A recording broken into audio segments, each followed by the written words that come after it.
Welcome back. It's approaching 6:26 on GB News Breakfast. And if you just joined us, a reminder of our top stories this morning. Police up and down the country launched the latest round of Operation Sceptre as forces across the land work to reduce knife crime. GB News will bring you the best analysis throughout the programme. And is it time to limit the amount of dogs people can walk at one time? After a spike in dog attacks, one council is to vote on tightening restrictions. We're on the scene and we'll bring you that report just after 7 a.m.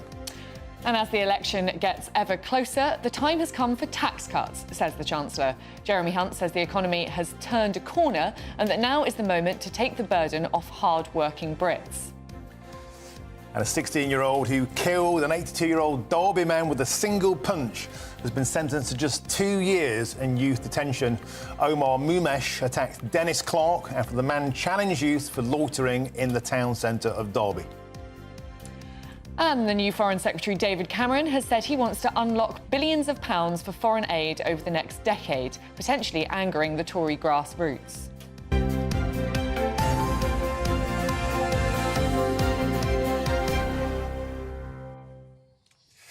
Well, joining us now to go through some of the other stories making the headlines today, our assistant editor at The Spectator, Cindy Yu, alongside HuffPost UK political editor Kevin Schofield.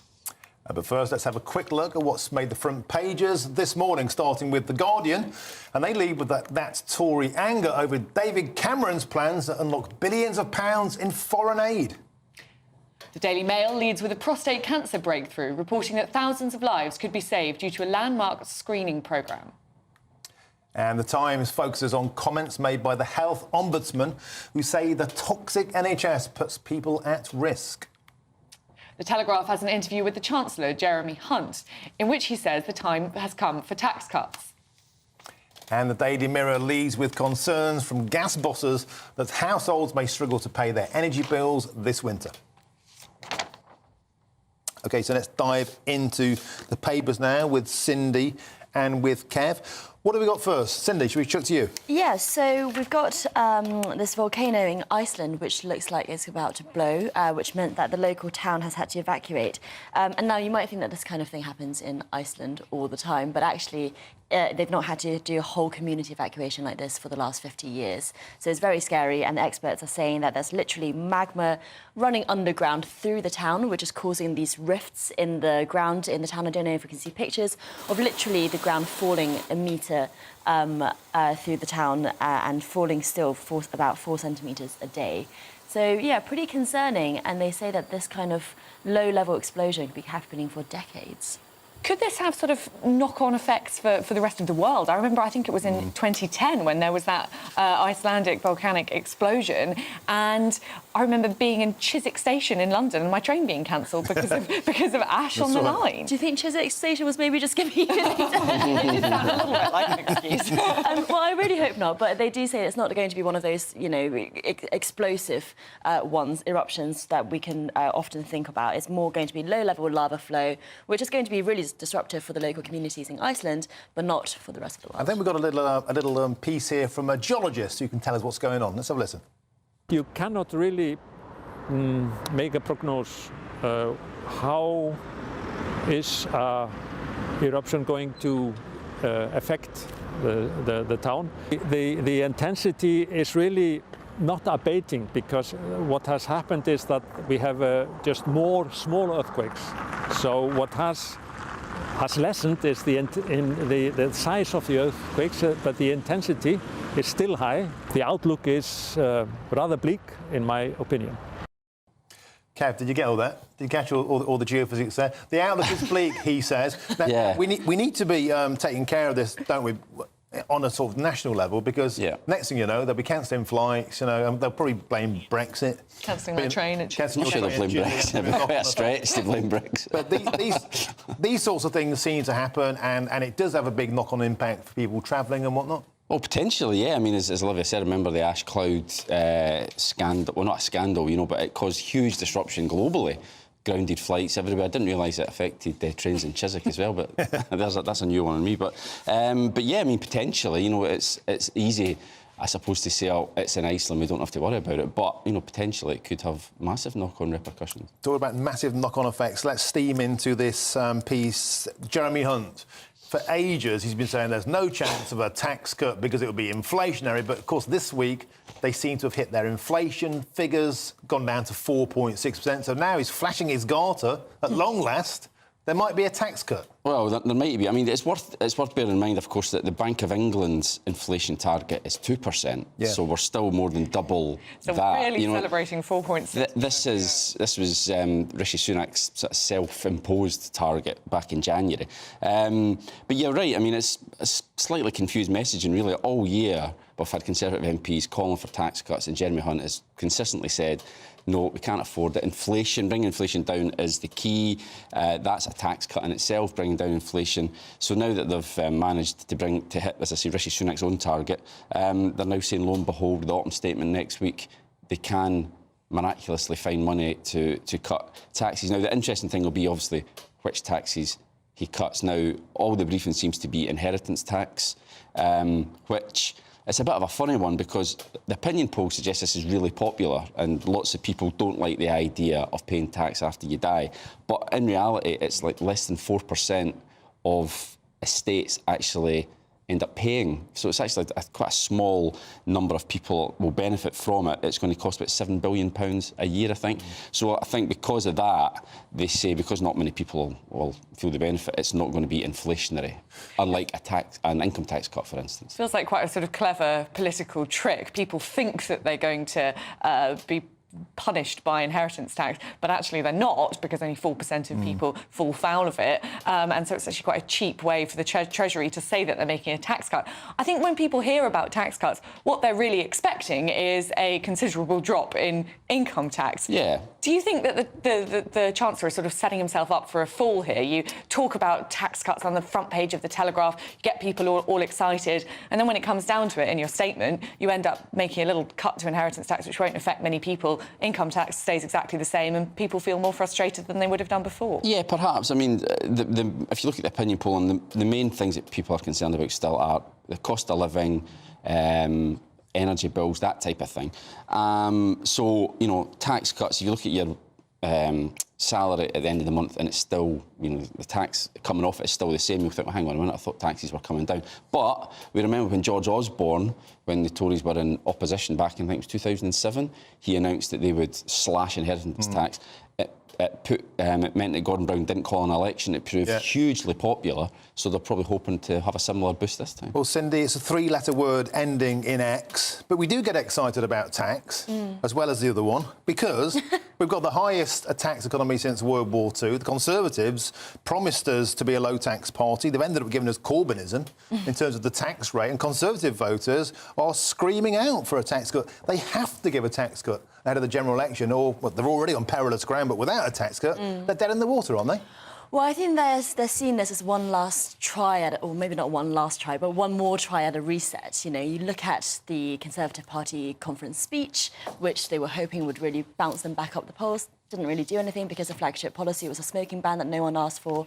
You look at the King's speech, which really ordinary voters do not care about or even know about really at all. And so they're thinking, OK, now that inflation has come down, we've got a bit more headroom and we have a bit more space to do this. It's interesting that as well as inheritance tax, they're talking about business taxes, not corporation tax per se, but these tax exemptions where businesses can claim back the investments that they make. So if they can do that, and something that the business is calling for, they can also head off the Trussite elements in the party as well to say that we are pro-growth as well. But yes, I mean, for most voters, if these are the two taxes that they do go for, it won't feel that much of a difference. OK, Cindy, a complete change of gear now, but I heard you got something about South Korea banning dog meat. Yes, I do. So... What is it?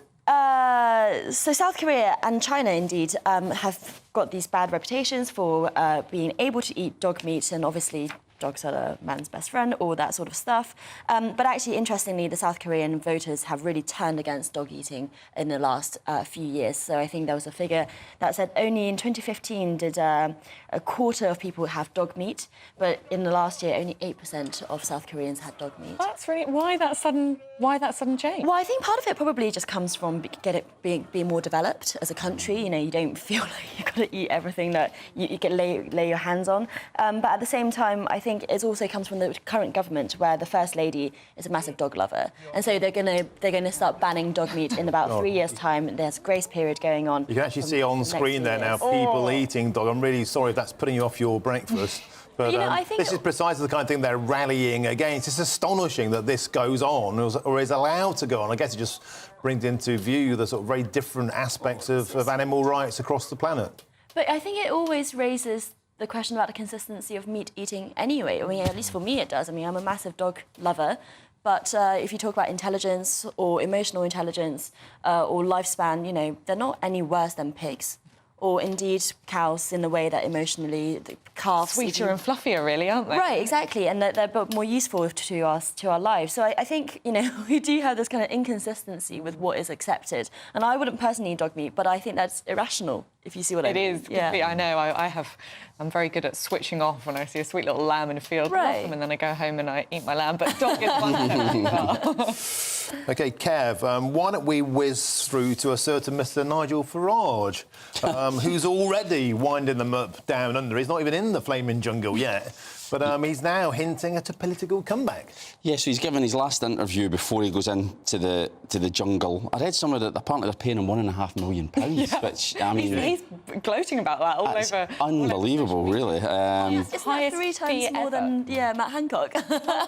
Even more than Matt Hancock, dearie me. But he says he's denied that he's doing it for overt political reasons, but, you know, all politicians do things for political reasons, ultimately. But he says, in the longer term, well, I might be interested in having another go. And that doesn't surprise me. And it'll probably send a chill down the spine of a lot of Conservative politicians, because, you know, he has an amazing knack for being able to control the narrative and appeal to that section of the electorate. And, you know, who knows where the Conservative Party is going to be after the next election. The only thing I would say is he has tried to get elected to Parliament, I think 7 times, and failed 7 times, so he might struggle that way. But there are other ways, obviously. I can't see the Conservatives giving him a safe seat, if there is such a thing as a Conservative safe seat. Well, absolutely. I wouldn't have thought so either. But, you know, politics has been crazy for the last few years, so I don't think you can rule anything. It's an interesting debate, this, because we've been talking about it, you know, for the whole week now, and a lot of people, Cindy, are thinking, good on you, you know, go and get some money. There's no political cycle going on. Sure. Leave the Tories to self-immolate. You know, America hasn't warmed up yet. He might be involved in the Trump campaign. But it's also canny for his profile, isn't it? I mean, he talks about the TikTok generation, younger voters who may not have even heard of him, may not know who he is, or if they have heard of him, they've got this bogeyman reputation of who he is. So if they say, you know, politics is show business for ugly people, surely, I'm not saying Nigel's ugly, but...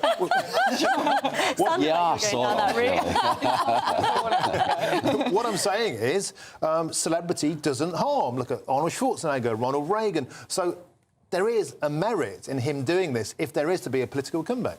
Sure, and I do a lot of things for £1.5 million. But no, you're right. We are going into a phase of politics where showbiz really kind of overlaps with that. Donald Trump, as you say, the original was, of course, Ronald Reagan. But, you know, the lines between politics and showbiz have been really blurry. I've been watching this show on Channel 4, if we're allowed to mention alternative channels here, called Banged Up, where Johnny Mercer, current Veterans Minister, before he took that job, is being locked up in a prison. And actually, you know, it shows a human side to him. It shows a side to him where he's thinking about these policies and he's coming into contact with these ex-cons. And I think that's quite interesting. I'm not sure what I'm going to learn about Nigel Farage's approach when he comes into contact with cockroaches, but maybe, you know, it will be also illuminating as well. Do you think that politically there is now a sort of space for Nigel Farage in politics? There are those on the right of the Conservatives who've seen Suella Braverman be sacked and who feel that they aren't really being spoken for anymore. And in Europe, of course, we've seen the rise of quite a lot of right-wing leaders, Giorgia Meloni among them. Do you think that space is opening up again, like it did in 2010? I mean, potentially. I mean, he went to the Conservative Party conference, I think, on a media pass. Yeah. But, you know, you saw him partying with Priti Patel. You know, he does have... There's a constituency of Conservative voters there who love the guy, and there's no denying that. Now, the Conservative Party hierarchy, I think, would move heaven and earth to stop him ever becoming a candidate or anything like that. But we just don't know what kind of state the Conservative Party is going to be in after the next election. You know, they could be down to 150 MPs. It could be a shift to the right afterwards. Who's to say what There's a lot of people, I thing will think, flow from that? From the Conservative right. We look at Suella Braverman, how she's kind of driven a coach and horses through the centre ground, if you like, this week. And a lot of people feel the Conservative, the true Conservative voice is next to non-existent. I mean, look at David Cameron coming back. Interestingly, in this piece with Nigel, Nigel says that Cameron's comeback is perhaps not the final nail, but he says the penultimate nail in the coffin of the Conservative Party, because it just says, and today's front page here is talking about bringing back billions in foreign aid. This is a Conservative of Christmas past, and the fact that it's returning, I think, might lead the party to get wiped out, and then the party regroups, and if it regroups on the right, which is where the hole may be, someone like Nigel could find, you know, a part of that flock. Yeah, possibly. Although even during the Brexit campaign, when those, interests and agendas overlined the most, I think the Conservative hierarchy found it difficult to stomach a person like Nigel Farage. And I think vice versa, right? I mean, Nigel is a hugely successful politician in his own right. He's created this party. He's created this campaign, really, single-handedly for Brexit. And so why would he want to shackle himself to CCHQ? I'm not sure I see it as a super attractive option for him. But, Martin, to your point about the next election, this reset, if it is a reset in the Conservative Party, bringing Cameron back and all that sort of stuff, lasts maximum of a year before something else happens, right? I mean, another centrist might win the next leadership contest if Rishi Sunak loses the election, but whatever happens, the next election will offer a chance for the Conservative Party to reinvent itself. And if that's one thing that the Conservative Party is good at, is reinventing itself to survive. Yeah, I mean, Nigel Farage has been talking about nails in the coffin of the Conservative Party for an awfully long time now. Well, but it looks like the coffin, the pall bearers are emerging. I mean, electorally, look at the latest poll, and the Tories are on 19%, Kev. Yeah, absolutely being eviscerated. Yeah, and the polls just aren't. If anything, the gap is widening. I spoke to one Conservative MP yesterday who was basically saying, look, it's gone. Me and my colleagues realise that it's gone. It's a question now of trying to get as many MPs elected as possible just to have a functioning opposition after the next election. That's how bad it is. That's what I mean when I say we just don't know what the Conservative Party is even going to look like after the next election. Yeah, But again, as I say, the first past the post system really does sort of work against sort of guys like Nigel Farage, as we've seen many times, because, as I say, he's continually failed to get elected. Is it worth talking about this Cameron? I think it's an astonishing exclusive on the front page of The Guardian. Cameron, angling for a comeback. Bear in mind, they scrapped the Foreign Aid Department. And here we are, Cameron, in his first week back in the job, he's saying, no, let's go back to the old days of huge foreign aid, which has been proved to be almost near universally unpopular with the Conservative base. It's just another message, is it not, Kev, that this is a return to the old days, almost the pre-Brexit days, this Bobby Ewing shower moment. Hey, the last 5 years hasn't even happened, lads. It was all a dream. We're back to where we were. Now, here's the guy that ran off when Brexit failed. Now he's saying, let's bring back foreign aid. What on earth's going on? Well, clearly, the 0.7% pledge was one of the key elements of the Cameron project when he came in, tried to detoxify, as he saw it, the Conservative Party at the time, move it to the centre, more moderate. I'd be very surprised if that's something that Rishi Sunak would want to sign up to. They've cut it, I think, to 0.5% now. He was the Chancellor who cut it down. He really believes in that kind of fiscal conservatism. Yeah, but it's interesting. They're sort of veering all over the place at the moment, the Conservatives. So we had Suella Braverman sacked last week, David Cameron brought back, and it looked as though they were tacking to the centre. And then by the end of the week, they were off to the right because of the Rwanda Supreme Court ruling. So you just don't know, really. They want to be a moderate party? Do they want to be a right-wing party? And then suddenly they just talk about potholes to try and cut through. I know, it's just keep people happy. They feel like they're all over the place. Kevin, Cindy, stick with us. We're going to come back to you in a moment. But first, here's the news headlines at 6:45. If you've just joined us, a reminder of our top stories this morning. Well, police up and down the country launched the latest round of Operation Sceptre as forces across the land work to reduce knife crime. GBNEWS will bring you the best analysis throughout the programme. And is it time to limit the amount of dogs people can walk at one time? After a spike in dog attacks, one council is to vote on tightening restrictions. We're on the scene and we'll bring you that report just after 7 this morning. As the election gets ever closer, the time has come for tax cuts, says the Chancellor. Jeremy Hunt says the economy has turned a corner and that now is the moment to take the burden off hard-working Brits. And a 16-year-old who killed an 82-year-old Derby man with a single punch has been sentenced to just 2 years in youth detention. Omar Moumesh attacked Dennis Clark after the man challenged youths for loitering in the town centre of Derby. And the new Foreign Secretary, David Cameron, has said he wants to unlock billions of pounds for foreign aid over the next decade, potentially angering the Tory grassroots. OK, now we're back to Cindy and Kev. And Cindy, this is an interesting one. Drunk female passenger hurls verbal abuse at Ryanair cabin crew. Yeah. A scene familiar to many holidays. Absolutely. I'm not sure it's that interesting. But yes, a very familiar scene. I don't know if we can get a clip up. Let's but have a I think look. your producers have had to kind of bleep out the worst of the profanities. Here it is. Because I look after my boy every single day. But I decided to take a you all very annoyed. Then you're saying that I'm picking my friend. What's back in there? There you go, babe.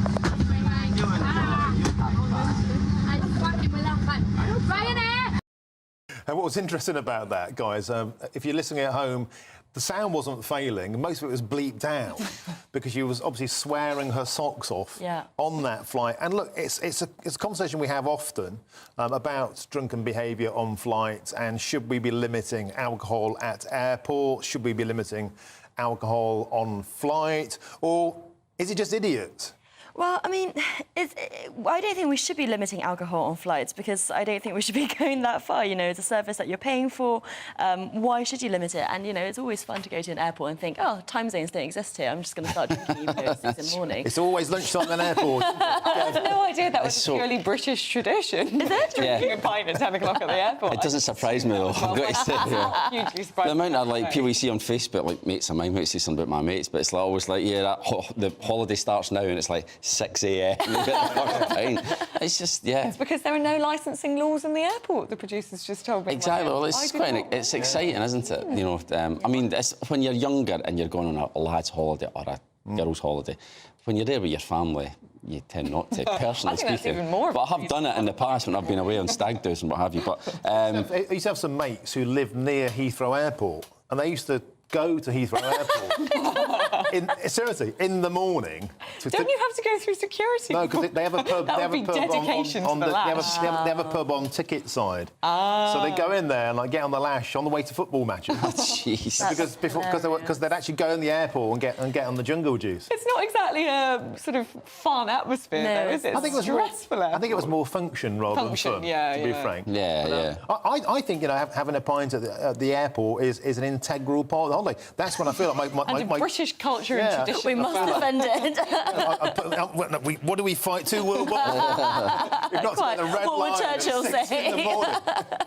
Yeah, but I do feel very sorry for the Ryanair staffers. I'm sure they get this quite a lot. You know, people think that they don't pay very much for this flight, and so they can treat the staff like they're not people. You know, it is quite awful. One funny exchange in this, which probably was more bleeped out, is that she says, "Suck my female anatomy," which I feel a bit wrong about saying. Filled the blanks in there. Yeah, and that was a very ineffective blanking out there. and the steward said, "I'm gay,"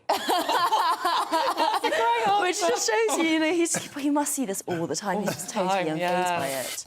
It must be wrong if you're on flight with families, though. You know, you've got young kids and there's some like headbanger screaming and shouting and swearing. It's like must be pretty scary for the kids. So what else have we got? What are stories we got, Kev? So the last one is another clip. It's a bit of a strange one, this. So this is about, this is in Georgia, and it's a delicacy. Georgia's grape harvest is over, but there's a vineyard owner and hotelier who makes this delicacy, which apparently is very popular in Georgia, called churchkella. Which I've never heard of. I've never been to Georgia, but what they do is they get the leftover grape juice. Don't know if we can see the clip, but the leftover grape juice, and they boil it. There it is. And they mix it with flour and walnuts on string, and it produces this, as you see there, this snack, this sort of hard-boiled snack, which they compare it to like Snickers or Mars, and you buy it, and it's like an energy snack for hunting or travelling if you're going hunting. Very George. And yeah, and you eat that, and it keeps you going. Apparently, gives you energy. If you're wondering how it's made, I think we've got a clip of a fella who's going to tell us and show us how it's made. Here the two ingredients, yeah, 3 ingredients. It's the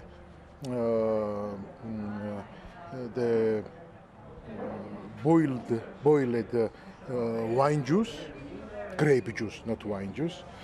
There is nuts or walnuts, or you can use the Greek nuts, and the strip. Yeah, I mean, what can you say to that? It's certainly Good question. a lot healthier than having a Snickers or some Kendal mint cake, but that's how they do it in Georgia. Shall we get back to a serious story? One thing we're talking about all week is Suella Braverman, obviously, and yesterday she gave her 5-point plan. I said to the Mark Harbour, the Transport Minister, you got one heck of a backseat driver there. Yeah. You know, she's basically dictating, and now, astonishingly, somebody else, the Immigration Minister, has fallen into line and agrees with her. Yeah, so the Telegraph is reporting that Robert Jenrick, who until Monday was Braverman's deputy at the Home Office, agrees with Suella Braverman's Plan B for Rwanda flights. Now, that's clearly quite a big story because Jenrick is one of Sunak's key lieutenants. And he's the Immigration Minister. And he's the guy in charge of all the policy. So, and someone who people thought was putting to the Home Office kind of spy or at least backseat drive on Suella Braverman's more, explosive interventions. But the story itself is actually that he has said privately to be thinking that something like this would be better than the government's supposed twin-track approach, which he thinks is tinkering around the edges. But obviously, a scoop like this is not helpful at all when it comes to, they want to publish this Rwanda treaty on Monday. They've just recovering from this Wednesday ruling, and there's the whole question about whether or not the twin-track option would even work. And then in the background, this ECHR debate is boiling away with some more centrist cabinet ministers saying that they might resign if that step is taken. So unhappy days, and there's a return to Tory civil war. It does feel as though Rishi Sunak is... people are breathing down his neck on all sides. You've got the moderates saying they're going to resign over the ECHR, and then you've got the right of the party, well, someone on the real right of the party, suggesting that he should just ignore the Supreme Court judgment altogether. I mean, that's a real problem. And if you've got someone like Robert Jenrick, I don't know about you, Cindy, but I'd always heard that Robert Jenrick had been placed in the Home Office by Rishi Sunak to keep an eye on Suella Braverman. But apparently he agrees with her. I mean, this is end of days territory for Sunak, isn't it? You know what's quite funny? That I was telling Kevin in the green room, and when The Spectator hosted a Rwanda debate at Conservative Party conference, and this is all out there so I can say it, but Robert Jenrick was on the panel, and Mr. Braverman, Suella's husband, was in the audience, and we were all joking that he was spying on him to make sure he stays online. But yes, I mean, look, clearly this is something that he's said in private. He would never come out and say this because he's so loyal to Rishi Sunak. But it just raises questions about whether or not, A, is the government's Rwanda solution actually going to work?